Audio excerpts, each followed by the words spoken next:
Hallelujah. ഇന്നലെ വായിച്ച് നിർത്തി, വചനം ഭാഗം വായിച്ച് നിർത്തിയിട്ട് നമ്മൾ പോയാണ്. ആ ഭാഗം എടുത്ത് യോഹന്നാന്റെ സുവിശേഷം 15-ാം അധ്യായം ഒന്ന് തുടങ്ങിയിട്ടാണ് ഇന്നലെ വായിച്ചു നിർത്തിയത്. ആ ഭാഗത്തേക്കൊന്ന് പോയി. ഒന്നോട്ട് വായിക്കാനോ? അല്ല, വായിച്ചതാണ്. വായിക്കണം, ഒന്നുകൂടെ വായിക്കാം, അല്ലെങ്കിൽ പറയാം. എന്താ പറയുന്നത്? അല്ല, ഇന്നിപ്പോ എവിടം തൊട്ട് വായിക്കാനോ? ഒന്ന് തുടങ്ങി തന്നെ വായിച്ചു. യോഹന്നാന്റെ സുവിശേഷം 15-ാം ഞാൻ അധ്യായം. സാക്ഷാൽ മുന്തിരിവള്ളിയും എന്റെ പിതാവ് തോട്ടക്കാരനുമാകുന്നു. എന്നിൽ കായ്ക്കാത്ത കൊമ്പൊക്കെയും അവൻ നീക്കിക്കളയുന്നു. കായ്ക്കുന്നതൊക്കെയും അധികം ഫലം കായ്ക്കേണ്ടതിന് ചെത്തി വൃത്തിയാക്കുന്നു. ഞാൻ നിങ്ങളോട് സംസാരിച്ച വചനം നിമിത്തം നിങ്ങൾ ഇപ്പോൾ ശുദ്ധി ഉള്ളവരാകുന്നു. എന്നിൽ വസിപ്പീൻ, ഞാൻ നിങ്ങളിലും വസിക്കും. കൊമ്പിന് മുന്തിരിവള്ളിയിൽ വസിച്ചിട്ടല്ലാതെ സ്വയമായി കായ്പാൻ കഴിയാത്തതുപോലെ എന്നിൽ വസിച്ചിട്ടല്ലാതെ നിങ്ങൾക്കും കഴിയുകയില്ല. ഞാൻ മുന്തിരിവള്ളിയും നിങ്ങൾ കൊമ്പുകളും ആകുന്നു. ഒരുത്തൻ എന്നിലും ഞാൻ അവനിലും വസിക്കുന്നുവെങ്കിൽ അവൻ വളരെ ഫലം കായ്ക്കും. എന്നെ പിരിഞ്ഞ് നിങ്ങൾക്കൊന്നും ചെയ്യുവാൻ കഴിയുകയില്ല. എന്നിൽ വസിക്കാത്തവനെ ഒരു കൊമ്പ് പോലെ പുറത്തു കളഞ്ഞിട്ട് അവൻ ഉണങ്ങിപ്പോകുന്നു. ആ വക ചേർത്ത് തീയിലിടുന്നു, അത് വെന്തുപോകും.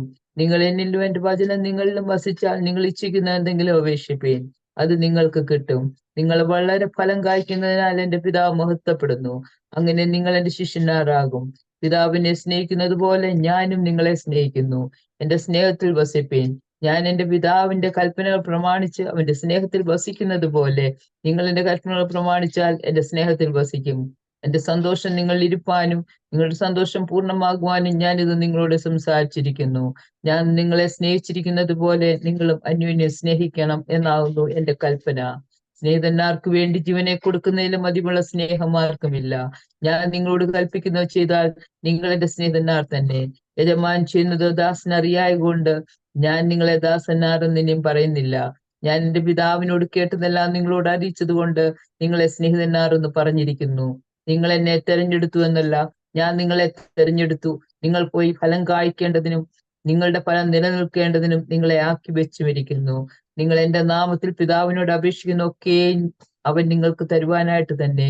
നിങ്ങൾ അന്യോന്യം സ്നേഹിക്കേണ്ടതിന് ഞാൻ ഇത് നിങ്ങളോട് കൽപ്പിക്കുന്നു. ലോകം നിങ്ങളെ വെറുക്കുന്ന മതി. ഓക്കെ, നമുക്ക് ബാക്കി വായിക്കാം. ഹല്ലേലൂയ. ഇന്നലെ നമ്മൾ പറഞ്ഞു നിർത്തി.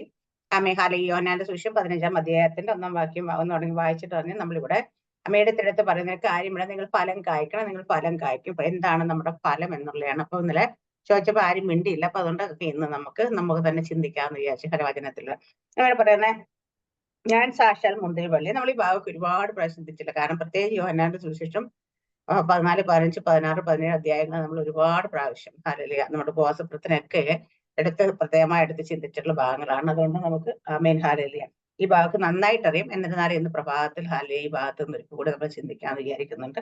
അതിന്റെ കാരണം അതിന് പിന്നീട് പറയാം. ഹല്ലേലൂയ. ഞാൻ സാക്ഷാൽ മുന്തിരിവള്ളിയും എന്റെ പിതാവ് തോട്ടക്കാരനുമാകുന്നു. എന്നിൽ കായ്ക്കാത്ത കൊമ്പൊക്കെ അവൻ നീക്കിക്കളയുന്നു. കായ്ക്കുന്നതൊക്കെ അധികം ഫലം കായ്ക്കുന്നത് ചെത്തി വെടിപ്പാക്കുന്നു. ഹല്ലേലൂയ. അപ്പൊ കർത്താവ് യേശുക്രിസ്തു പറയുകയാണ്, കർത്താവ് യേശുക്രിസ്തു പറയുന്നത് പിതാവ് തോട്ടക്കാരനാണ്, ഞാൻ സാക്ഷാൽ മുന്തിരിവള്ളിയാണ്. ഹല്ലേലൂയ. അപ്പൊ നമ്മുടെ സ്വർഗസ്ഥനായ പിതാവാണ് നമ്മുടെ തോട്ടക്കാരൻ. ഹല്ലേലൂയ. നമ്മുടെ തോട്ടം തോട്ടത്തിലാക്കി വെച്ചിരിക്കുന്ന തോട്ടത്തെ ആമേ മതില് കെട്ടി, അല്ലെങ്കിൽ നമ്മള് നമ്മുടെ എന്താ പറയാ ഉത്തമഗീതത്തിൽ പറയുന്ന കണക്ക് തോട്ടം അടച്ച് കെട്ടിയ തോട്ടമാകും നമ്മുടെ സഭ. ഹല്ലേലൂയ. അപ്പൊ അവിടെ അങ്ങനെ എല്ലാവർക്കും കയറി ഇറങ്ങി പോരാനുള്ള സ്ഥലമല്ല അത്.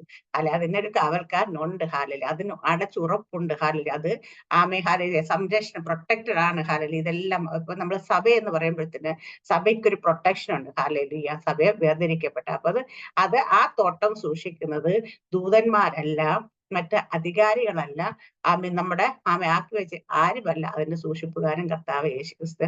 അത് പറയുന്നത് നമ്മുടെ സാക്ഷാൽ ദൈവം പിതാവാൻ ദൈവം തന്നെയാണ് അത് സൂക്ഷിക്കുന്നത്. ഹലെ അപ്പൊ എന്നിട്ട് അവിടെ പറയുന്നത് എന്നിൽ കായ്ക്കാത്ത കൊമ്പൊക്കെ അവൻ നീക്കിക്കളയുന്നു. അപ്പം ഫലം കായ്ച്ചില്ലെങ്കിൽ അതിനെല്ലാം നീക്കിക്കളയും. നീ കായ്ക്കുന്നതാണെങ്കിലോ അധികം ഫലം കായ്ക്കാൻ വേണ്ടി ചെത്തി വെടിപ്പാക്കും. അപ്പൊ രണ്ടായാലും പ്രശ്നം കേട്ടോ. കായ്ച്ചില്ലേലും പ്രശ്നമാ, കായ്ച്ചാലും പ്രശ്നമാ. അതിന് അത് എന്തിനാ ചെത്തെന്ന് വെച്ചാൽ അധികം ഫലം കായ്ക്കണം. അപ്പൊ നമുക്ക് എല്ലാവർക്കും ചെത്തല് എല്ലാവരുടെയും ജീവിതത്തിൽ സംഭവിക്കാറുണ്ട്. ഈ ചെത്തൽ അത്ര നല്ല സുഖമുള്ള ഏർപ്പാടും അല്ല, അല്ലേ? നമ്മുടെ വീടിനൊക്കെ നിൽക്കുന്ന മാവും മറ്റും മറിച്ചൊക്കെ നമ്മൾ ഇടയ്ക്കിടയ്ക്ക് ഇങ്ങനെ കോതി കൊടുക്കത്തില്ല, സൈഡെല്ലാം ഇങ്ങനെ കൊമ്പുകളെല്ലാം വെട്ടി കളഞ്ഞത്. എന്തിനാ അത് ചെയ്യുന്നത്? അത് നന്നായി വളർന്ന് മുകളോട്ട് പോകാനും, രണ്ടാമത്തെ കാര്യം എന്ന് വെച്ചാൽ നല്ല ബലത്തോടു കൂടി വരാനും, നന്നായി കായ്ക്കാനും ഒക്കെയാണ്. അപ്പൊ ഈവൻ എന്തിനാ അതിനൊക്കെ ഒന്നും പോണ്ട. നമ്മൾ കറിവേപ്പൊക്കെ ഒരു കുഞ്ഞു കറിവേപ്പ് മുറ്റത്ത് നിർത്തി എന്താണ് അതിന്റെ കൊമ്പ് ഇങ്ങനെ കിളിച്ചിരുമ്പോ നമ്മൾ അതിൽ നിന്ന് കട്ട് ചെയ്ത് ഒടിച്ചെടുക്കും അല്ലെ. മണ്ടഭാഗം പോയിട്ടും നോക്കിയിട്ട് ഒടിക്കുക. എന്താ വെച്ചാൽ ഈ ഒടിക്കുന്ന ഭാഗമാണ് ഒടിക്കുക. എല്ലാ ചെടിയും കഴിയും. ഇപ്പൊ റോസൊക്കെ പൂത്ത് കഴിയുമ്പോൾ എന്ത് ചെയ്യും? അതിന് തൊട്ട് താഴത്ത് വെച്ച് കത്രി വെച്ച് വെട്ടിക്കളി. അപ്പൊ അതിന് വീണ്ടും അതിൽ നിന്ന് ഇങ്ങനെ പൊട്ടി മുളച്ചിട്ടാണ് അതിലേക്ക് അടുത്ത പൂവ് അത് ഇതൊക്കെ വരുന്നത്. അപ്പൊ എല്ലാ കാര്യങ്ങളും അങ്ങനെ. അപ്പൊ നമ്മൾ ചെത്ത് അല്ലെ കട്ട് ചെയ്യാൻ തോറും അത് വീണ്ടും അവിടെ പോകും. പക്ഷെ ഈ കട്ടിക്ക് എന്ന് പറയുന്ന കാര്യം നല്ല എളുപ്പമുള്ള നല്ല സുഖമുള്ള പരിപാടിയൊന്നും അല്ല. നമുക്ക് കത്രി വെച്ച് വെട്ടാൻ നല്ല രസം. നമുക്കിങ്ങനെ ചെടിയൊക്കെ വെട്ടിക്കളയാനായിട്ട് നല്ല സന്തോഷം രസമായിട്ട്. പക്ഷെ ആ മുറിവേൽക്കുന്നവർക്ക് അത്ര നല്ലതല്ല. അപ്പൊ ഈ ചെത്തലെന്ന് പറയുന്ന സാധനം നല്ല ഒന്നുമല്ല. അപ്പൊ നമ്മുടെയൊക്കെ ജീവിതത്തിൽ ചെത്തൽ നടക്കും. നമ്മൾക്ക് എല്ലാവരും കാര്യം അയ്യോ കർത്താവേ വേണ്ടേ മതി എന്ന് പറയല്ലേ. ഞാൻ ഉൾപ്പെടെയുള്ളവരുടെ കാര്യമാണ്. കർത്താവിന്റെ അടുത്ത് പറയും ഇത് മതി, എനിക്കിനി വയ്യ മുമ്പോട്ട് പോകാനായിട്ട്, അല്ലെങ്കിൽ ഇതെനിക്ക് ഇച്ചിരി പ്രയാസമാണെന്ന് നമ്മളെല്ലാം. പക്ഷേ ഈ ചെത്തമ്പം കർത്താവ് ഇതെല്ലാം പറഞ്ഞാലും നമ്മളോട് നേരത്തെ ശേഷം പറഞ്ഞ കണക്ക് തുരുത്തി ഇങ്ങനെ പുകയത്തും തീയത്തിരിക്കും പറയും മതി കർത്താവ് മതി എന്ന് പറയും. പക്ഷെ കർത്താവ് പറയും ഇപ്പൊ എടുത്തു കഴിഞ്ഞാൽ അല്ല പ്രശ്നം, നിന്ന് ഞാൻ വൈൻ പകരുന്ന സമയത്ത് നീ പൊട്ടിപ്പോകും.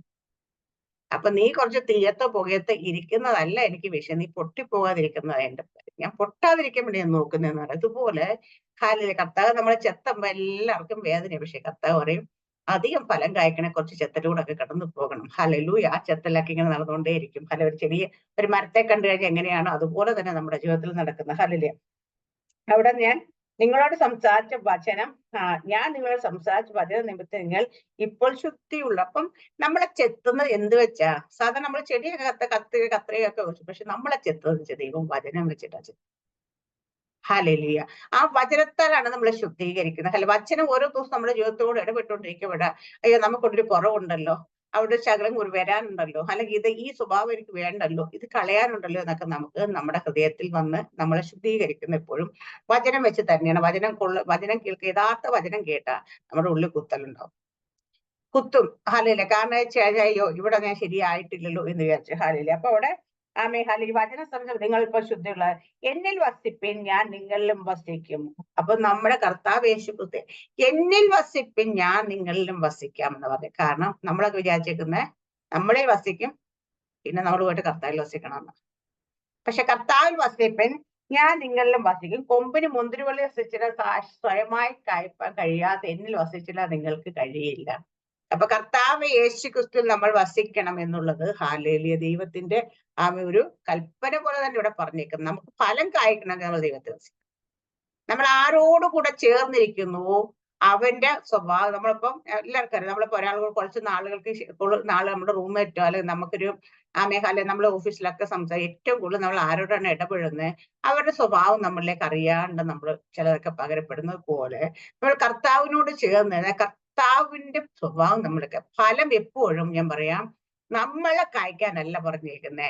ഞാൻ നേരത്തെ ഒരു പ്രാവശ്യം പറയുമ്പോ നമ്മളിലൂടെ ക്രിസ്തു ഫലം കായ്ക്കണം. ഇന്നലെ ഒരു കഥ പറഞ്ഞപ്പോ ഞാൻ പറഞ്ഞു ആ അന്തയായ കുഞ്ഞ് റെയിൽവേ സ്റ്റേഷൻ കുഞ്ഞ് ആ ആളോട് ചോദിച്ച് അങ്ങ് യേശു ആണോ എന്നാ ചോദിച്ചത്. കാരണം യേശുവിന്റെ സ്വഭാവമാണ് അവിടെ വെളിപ്പെട്ടത്. അതിന്റെ അമ്മ പറഞ്ഞു കൊടുത്തിട്ടുള്ളൂ നമ്മുടെ കഷ്ടതയുടെ സമയത്ത് പ്രയാസത്തിന്റെ സമയത്ത് യേശു അപ്പൻ വന്ന് നമ്മളെ രക്ഷിക്കുക അല്ലെങ്കിൽ നമുക്ക് സഹായിക്കാനായിട്ട് വരുമെന്ന് പറഞ്ഞ് കേട്ടറിവരുണ്ട്. അപ്പൊ ആ ഒരവസ്ഥയിൽ ഒരാളുടെ സഹായം അതിന് കിട്ടിയപ്പോ അത് ചോദിച്ചു ഇത് യേശു ആണോ എന്ന് ചോദിച്ചു. അപ്പൊ യേശുവിന്റെ സ്വഭാവം നമ്മളിവിടെ വെളിപ്പെടണം എന്ന് വെച്ചാൽ നമ്മൾ ഫലം കായ്ക്കാൻ ശ്രമിക്കുമ്പോൾ പ്രശ്നം മൊത്തമെന്ന് നമ്മളിലൂടെ കർത്താവ് യേശുക്രിസ്തു ഫലം കായ്ക്കുകയാണെങ്കിൽ പ്രശ്നമില്ല. അപ്പൊ നമ്മൾ കർത്താവ് യേശുക്രിസ്തു നമ്മൾ ഫലം കായ്ക്കണമെങ്കിൽ നമ്മൾ കർത്താവിന് നമ്മളെ പൂർണ്ണമായി കർത്താവിന്റെ കയ്യിലേക്ക് കൊടുത്താൽ മതി. ഹാലേ നമ്മളിവിടെ പലപ്പോഴും എന്താ സംഭവിച്ചാൽ നമ്മൾ തന്നെത്താനെ കായ്ക്കാൻ ശ്രമിച്ചുകൊണ്ടിരിക്കുകയാണ്. അതുകൊണ്ട് ഈ കായ്ക്കലൊന്നും നടക്കാത്ത ഹാലയില് നമ്മള് കർത്താവ് യേശുക്രിസ്തുവിനെ ഹാലയില് ഫലം കായ്ക്കാൻ വേണ്ടി ഏൽപ്പിച്ചു കൊടുത്താൽ മാത്രം മതി. ഹാലൂയ. അവിടെ പറയുന്ന ഞാൻ മുന്തിരിവള്ളി നിങ്ങൾ കൊമ്പുകളാകുന്നു. ഒരുത്ത എന്നിലും ഞാൻ അവരിലും വസിക്കുന്നുവെങ്കിൽ അവൻ വളരെ ഫലം കായ്ക്കും. എന്നെ പിരിഞ്ഞ് നിങ്ങൾക്ക് ഒന്നും ചെയ്യുവാൻ കഴിയില്ല. അപ്പൊ കർത്താവ് യേശുക്രിസ്തുവിനെ പിരിഞ്ഞിട്ട് നമ്മൾ സ്വയമായി കായ്ക്കാൻ ശ്രമിച്ചാൽ നമുക്ക് ഒന്നിനും കഴിയത്തില്ല. ഹല്ലേലൂയ. ഇപ്പോഴും ഫലം എന്താണെന്ന് പറഞ്ഞില്ല. ഇവിടം വരെ ഫലം കായ്ക്കണം, എന്നെ ചേർന്നിരിക്കണം എന്നൊക്കെ പറഞ്ഞിട്ടുള്ളൂ. എന്നിൽ വസിക്കാത്തവൻ ഒരു കൊമ്പ് പോലെ പുറത്ത് കളഞ്ഞിട്ട് അവൻ ഉണങ്ങിപ്പോകുന്നു, അവ ചേർത്ത് തീയിലിടുന്നു. അപ്പൊ ഇവിടെ പറയുന്നത് ഞാൻ വസിക്കാത്തവരെന്നല്ല, എന്നിൽ വസിക്കാത്തവൻ. എടുത്തു എന്നിൽ വസിക്കാത്ത. അപ്പൊ കർത്താവിൽ നമ്മൾ എവിടെയാണ് വസിക്കുന്നത് ഇമ്പോർട്ടന്റ് ആണ്. ഹാലയില് നമ്മള് അത്യന്തന്റെ മറവിൽ കീഴിൽ സർവശക്തി നിഴലിൻ കീഴിൽ പാർക്കുന്നു എന്നാ പറഞ്ഞേക്കുന്നത് 91 സംഖ്യത്തിൽ. അപ്പൊ നമ്മൾ എവിടെയാണ് ഇരിക്കുന്നു എന്നുള്ളത് വളരെ ഇമ്പോർട്ടന്റ് ആണ്. ഹാല അപ്പൊ എന്നിൽ വസിക്കാത്തവനെ ഒരു കൊമ്പ് പോലെ പുറത്ത് കഴിഞ്ഞ് അവൻ ഉണങ്ങിപ്പോകുന്നു. ആവക ചേർത്ത് തീയിലാണ്, അത് വെന്ത് പോകും. നിങ്ങൾ എന്നിലും എന്റെ വചനം നിങ്ങളിലും വസിച്ചാൽ നിങ്ങൾ ഇച്ഛിക്കുന്ന എന്തെങ്കിലും അപേക്ഷിപ്പിൻ, അത് നിങ്ങൾക്ക് കിട്ടും. വളരെ ഫലം കായ്ക്കുന്ന എന്റെ പിതാവ് മഹത്വപ്പെടും. അങ്ങനെ നിങ്ങൾ എന്റെ ശിഷ്യന്മാർ ആകും. ഹല്ലേലൂയ. അവിടെ പറയുന്നു, നിങ്ങൾ എന്നിൽ എന്റെ വചനം നിങ്ങളിലും വസിച്ച് നിങ്ങൾ ഇച്ഛിക്കുന്നത് എന്തെങ്കിലും അപേക്ഷിപ്പി, അത് നിങ്ങൾക്ക് കിട്ടും. ഹല്ലേലൂയ.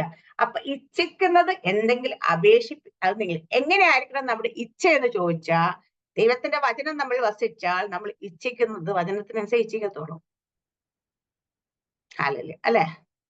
നമ്മൾ വചനത്തെ കുറിച്ച് അറിവില്ലാത്ത നമ്മുടെ ആഗ്രഹങ്ങൾ പലതും വളരെ വലിയ പല ആഗ്രഹങ്ങളുണ്ട്. പക്ഷെ നമ്മൾ വചനം വന്ന് നമ്മളെ മോൾഡ് ചെയ്യാൻ തുടങ്ങിയതിന് ശേഷം നമ്മുടെ ആഗ്രഹങ്ങൾക്ക് മാറ്റം വരാൻ തുടങ്ങും. എന്ത് ആഗ്രഹിക്കാം, എന്ത് ആഗ്രഹിക്കരുത്. ഹല്ലേലൂയ. എന്തൊക്കെ നമുക്ക് ആകാം, എന്തൊക്കെ ആകരുത് എന്നുള്ളത് നമ്മൾ പണ്ടൊക്കെ നമ്മുടെ ഈ ലോകപരമായിട്ടുള്ള ഒരുപാട് ആഗ്രഹങ്ങൾ നമുക്കുണ്ട്. ജഡത്തിന്റെ ഒത്തിരി ആഗ്രഹങ്ങൾ നമുക്കുണ്ട്. പക്ഷേ നമ്മൾ വചനം നമ്മൾ ക്രിയ ചെയ്യാൻ തുടങ്ങി, വചനം നമ്മൾ വസിക്കാൻ തുടങ്ങിയത്, നമ്മൾ വചനം മനസ്സിലാക്കാൻ തുടങ്ങിയതോടെ നമ്മുടെ ഇഷ്ടങ്ങളും ആഗ്രഹങ്ങളൊക്കെ മാറാൻ തുടങ്ങും. അപ്പോൾ അതുകൊണ്ട് എടുത്ത് പറഞ്ഞിട്ടുണ്ട് ഇവിടെ, ഹല്ലേലൂയ, നിങ്ങൾ എന്നിലും എന്റെ വചനം നിങ്ങളിലും വസിച്ചാൽ നിങ്ങൾ ഇച്ഛിക്കുന്ന എന്തെങ്കിലും അപേക്ഷിക്കും, അത് നിങ്ങൾക്ക് കിട്ടും. അപ്പൊ നമ്മൾ ദൈവത്തിൽ വസിക്കുകയും ദൈവം നമ്മൾ വസിക്കുകയും ദൈവത്തിന്റെ വചനത്തിലാണ് നമ്മൾ ജീവിക്കുന്നതെങ്കിൽ നമ്മുടെ ഇച്ഛകളെല്ലാം ദൈവഹിത പ്രകാരമായിരിക്കും. പരിശുദ്ധാത്മാവും ദൈവം നമ്മളോട് പ്രാർത്ഥിക്കാൻ പഠിപ്പിക്കുമ്പം ദൈവത്തിന്റെ ഹിതപ്രകാരം ആത്മാവ് നമുക്ക് വേണ്ടി പക്ഷപാതം ചെയ്യുന്നല്ലേ, നമ്മുടെ ഹിതപ്രകാരം അല്ല. അപ്പൊ ആ ദൈവത്തിന്റെ ഹിതപ്രകാരമുള്ള പ്രാർത്ഥന നമ്മളിത് വരുത്തുള്ളൂ, അത് നമുക്ക് ലഭിക്കുക തന്നെ ചെയ്യും.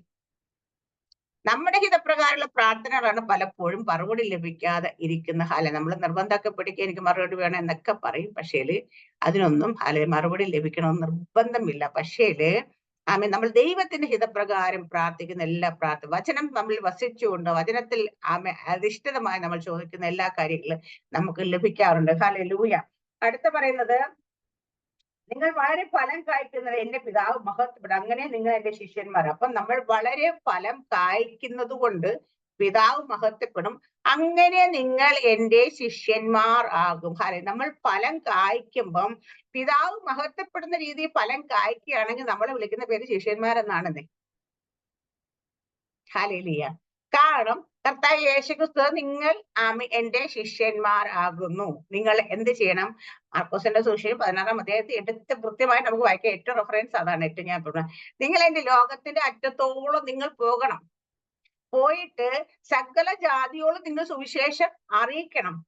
നിങ്ങൾ എന്റെ നാമത്തിൽ ഭൂതങ്ങളെ പുറത്താക്കും, സർപ്പങ്ങളെ പിടിച്ചെടുക്കും, പുതുഭാഷകൾ സംസാരിക്കും, രോഗികളെ സൗഖ്യമാക്കുക. അപ്പൊ ഇങ്ങനെ വളരെ കൃത്യമായിട്ട് ഒരു ശിഷ്യനാണ് എന്തൊക്കെ ചെയ്യുമെന്ന് പറഞ്ഞിട്ടുണ്ട്. അപ്പൊ ആ ശിഷ്യത്വത്തിലാണ് 16-ാം അധ്യായം എടുത്ത മാർക്കോസിന്റെ സുവിശേഷം. എന്നിട്ട് നമുക്ക് ഇങ്ങോട്ട് തിരിച്ചു തരാം.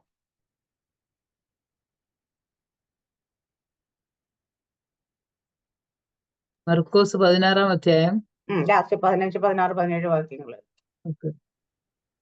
പിന്നെ അവൻ അവരോട്, നിങ്ങൾ ഭൂലോകത്തിലൊക്കെയും പോയി സകല സൃഷ്ടികളോടും സുവിശേഷം പ്രസംഗിക്കുകയും വിശ്വസിക്കുകയും സ്നാനമേൽക്കുകയും ചെയ്യുന്നവൻ രക്ഷിക്കപ്പെടും, വിശ്വസിക്കാത്തവൻ ശിക്ഷാവിധിയിലാകപ്പെടും. വിശ്വസിക്കുന്നവരാൽ ഈ അടയാളങ്ങൾ നടക്കും.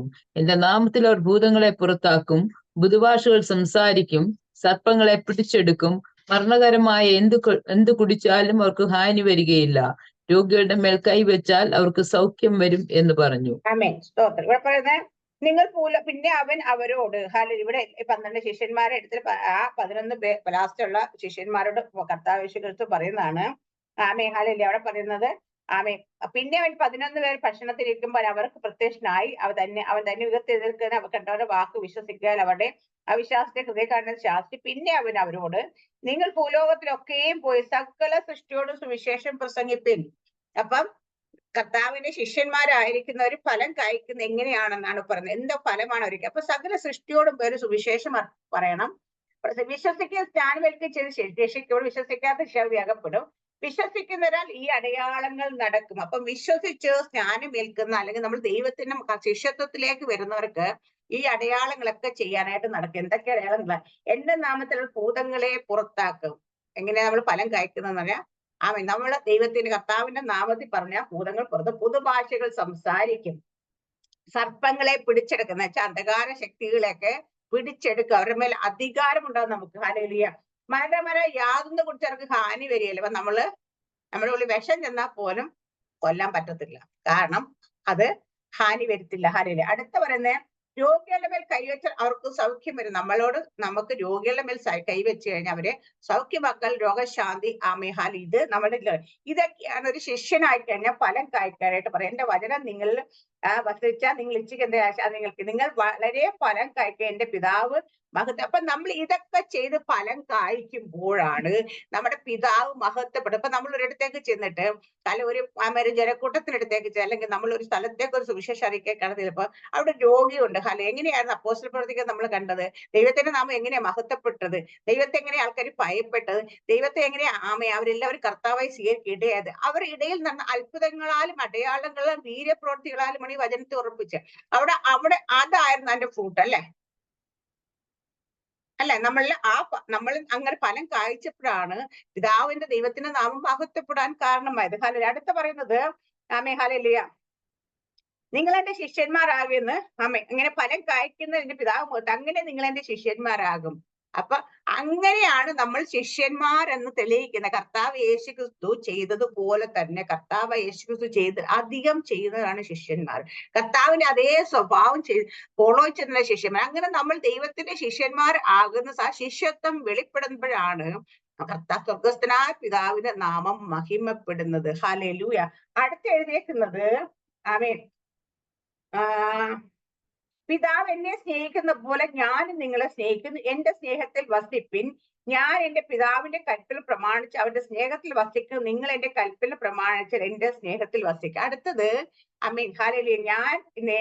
പിതാവ് എന്നെ സ്നേഹിക്കുന്ന പോലെ ഞാനും നിങ്ങളെ സ്നേഹിക്കുന്നു. കർത്താവ് യേശുക്രിസ്തു പറഞ്ഞ പിതാവ് എങ്ങനെ നിങ്ങളെ അതുപോലെ തന്നെ ഞാനും സ്നേഹിക്കുന്നുണ്ട്. എന്റെ സ്നേഹത്തിൽ വസിപ്പിൻ. കർത്താവിന്റെ സ്നേഹത്തിൽ വസിക്കുന്നവൻ എന്താ ചെയ്യണം? യോഹന്നാൻ സുവിശേഷം 14-ാം അധ്യായത്തിൽ നിങ്ങൾ എന്നെ സ്നേഹിക്കുന്ന എന്റെ കൽപ്പനകൾ പ്രമാണിക്കല, എന്റെ വചനം പ്രമാണിക്കും. ഹല്ലേലൂയ. ഇവിടെ പറയുന്നത് എന്റെ സ്നേഹത്തിൽ ഞാൻ എന്റെ പിതാവിന്റെ കൽപ്പന പ്രമാണിച്ച് അവന്റെ സ്നേഹത്തിൽ വസിക്കുന്നത് പോലെ നിങ്ങൾ എന്റെ കൽപ്പനകൾ പ്രമാണിച്ച് എന്റെ സ്നേഹത്തിൽ. അടുത്ത് നമ്മളോട് പറയുന്നത് കർത്താവിന്റെ ഹല്ലേലൂയ ആമേൻ കൽപ്പനകളെ പ്രമാണിക്കണം. നമ്മുടെ ഫലം കായ്ക്കുന്ന എന്താന്ന് വെച്ചാൽ അടുത്ത ഫലം എന്താ? നമ്മൾ പുറപ്പെടുന്ന ദൈവത്തിന്റെ കൽപ്പനകളെ പ്രമാണിക്കുന്നവരായിരിക്കണം. അതാണ് നമ്മുടെ ഫലം. ഹല്ലേലൂയ. അടുത്ത സ്നേഹത്തെ. അപ്പൊ ആ കൽപ്പനകൾ പ്രമാണിച്ചാൽ എന്റെ സ്നേഹത്തിൽ എന്റെ സന്തോഷം നിങ്ങൾ ഇരിപ്പാനും നിങ്ങളുടെ സന്തോഷം പൂർണ്ണവും ഞാൻ നിങ്ങളോട് സംസാരിച്ചിരിക്കുന്നു. ഹല്ലേലൂയ. അപ്പം കർത്താവിന്റെ കൽപ്പനകൾ പ്രമാണിച്ച് അടുത്തുണ്ടാകുന്ന ഫലം എന്താ? സന്തോഷത്തിൽ വസിക്കുക. കർത്താവ് യേശുക്രിസ്തുവിന്റെ സന്തോഷം നമ്മൾ വസിക്കുക. ആ ജോയ്നസ് നമ്മൾ എപ്പോഴും ഉണ്ട്. 11-ാം വാക്യത്തിൽ പറയുന്നേ അതാ പറയുന്നത്, നിങ്ങളുടെ സന്തോഷം പൂർണ്ണമാകണം. അപ്പൊ നമുക്കൊരു കർത്താവ് യേശുക്രിസ്തുവിലുള്ള അതേ സന്തോഷം നമ്മുടെ സാഹചര്യങ്ങൾ മാറുമ്പോഴല്ല, നമുക്കെല്ലാം നന്നായിരിക്കുമ്പോഴാണ്. പക്ഷെ നമുക്ക് എപ്പോഴും ഉള്ളിൽ ജോയ് പരിശുദ്ധാത്മയുടെ ഫലമായ ആ ജോയ് നമ്മുടെ ഉള്ളിലേക്ക് കടന്നു. ഇതാണ് അടുത്ത ഫലം. അപ്പൊ ഒന്നാമത്തെ ഫലം എന്താ വെച്ചാ നമ്മൾ പോയിട്ട് ദൈവ കർത്താവ് പറഞ്ഞ ശിഷ്യന്മാരായി ശിഷ്യത്വം നമ്മൾ വെളിപ്പെടുമ്പം നമ്മളിലൂടെ അനേക ഫലം അവിടെ ഓരോരുത്തർക്ക് അത്ഭുതങ്ങൾ അടയാൾ വീര്യപ്രവൃത്തി അനേകരെ കർത്താവിന്റെ വചനത്തെ ഉറപ്പിക്കുന്നവരായി മാറുമ്പം കർത്താവിന്റെ പിതാവിന്റെ നാമം മഹത്വം എടുക്കും. അപ്പൊ നമ്മൾ ഫലം കായ്ക്കുമ്പോൾ സ്വർഗസ്ന പിതാവിന്റെ നാമം മഹത്വം, അതാണ് നമ്മൾ ഫലം കായ്ക്കുക. രണ്ടാമത്തെ ഫലം എന്ന് വെച്ചാൽ നമ്മൾ കർത്താവിന്റെ കൽപ്പനകൾ അനുസരിക്കുന്നതാണ് ഫലം കായ്ക്കുക. മൂന്നാമത്തെ എന്താ വെച്ചാൽ കർത്താവിന്റെ സ്നേഹം സന്തോഷത്തിൽ നമ്മൾ ആയിരിക്കുന്നത്. ആ കർത്താവ് യേശുക്രിസ്തുവിന്റെ അതേ സന്തോഷം നമ്മൾ ആയിരിക്കുന്നതാണ് നമ്മളിലുള്ള ഫലം. ഹല്ലേലൂയ. അപ്പൊ നമ്മള് വലിയ പ്രസംഗമൊക്കെ പ്രസംഗിക്കുന്നില്ല, പക്ഷെ നമുക്കൊരു സന്തോഷവും ഇല്ല. നമ്മളെപ്പോഴും കരഞ്ഞു വിളിച്ചായിരിക്കുന്നെങ്കിൽ പോയില്ലേ? നമ്മൾ ഫലം കായ്ക്കാൻ പറയാൻ പറ്റുമോ?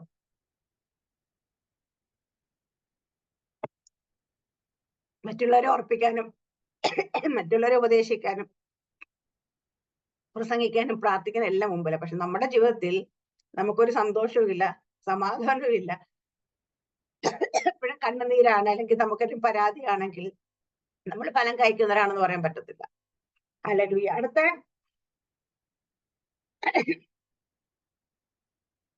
അടുത്ത യോഹന്നാൻ സുവിശേഷം 14 അധ്യായത്തിൽ 27 വാക്യം പറയുന്നത്